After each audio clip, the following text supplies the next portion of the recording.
Now let's see how we can run an actual ARP poisoning attack and redirect the flow of packets and make it flow through our device.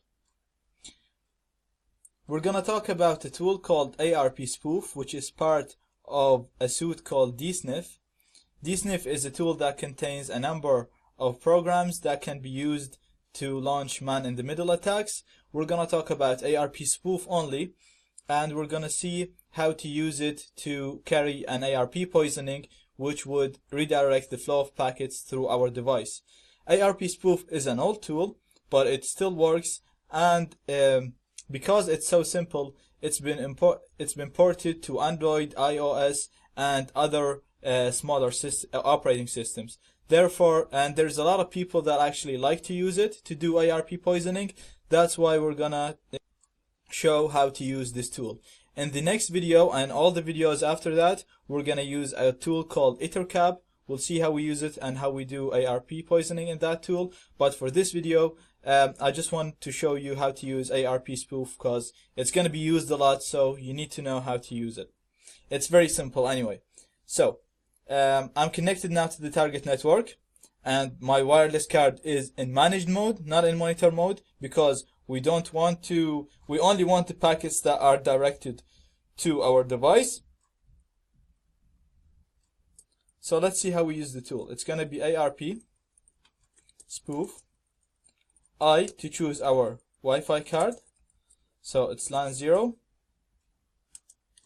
Then we're gonna put the target IP address.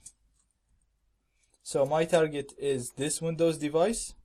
If we go IP config, we'll see its IP, and that's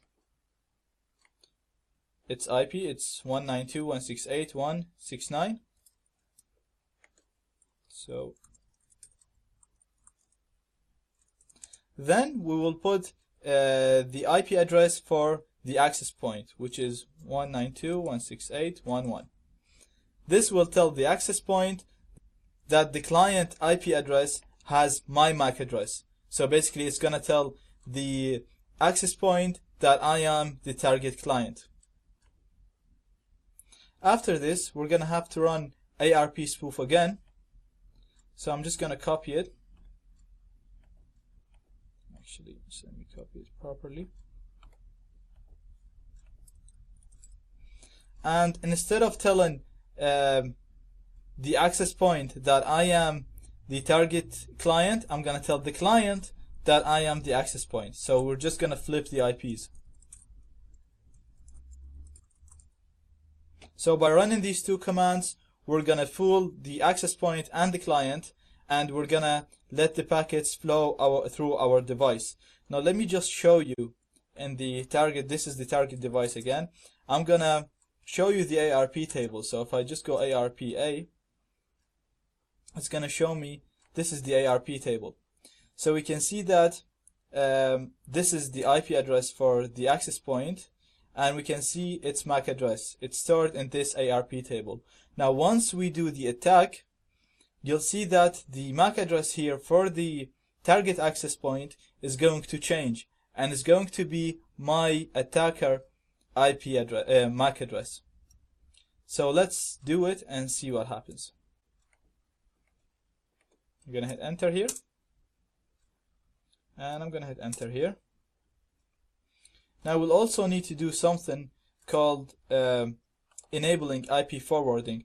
We do that so when the packets flow through our device, they don't get dropped, so that each packet that gets through our device gets actually forwarded to its destination. So when we get a packet from the router, it goes to the client, and when a packet is coming from the client, should go to the router without being dropped in our device. So we're gonna enable it using this command, and that's it enabled. Now let's just go to the target device and have a look on the ARP table, and as you can see, the MAC address here is different than the MAC address there. Even though they're both pointing to the access point, you can see that the access point now have a different MAC address, and this MAC address is the MAC address for the attacker device. Let me just confirm that to you. If I if config lan 0, you'll see that this MAC address is the same one as the one that this device think that the access point has. So this device now thinks the attacker device is the access point, and every time it tries to tries to access the internet, or every time it tries to communicate with the access point, it's going to send these requests to the attacker device instead of sending it to the actual access point.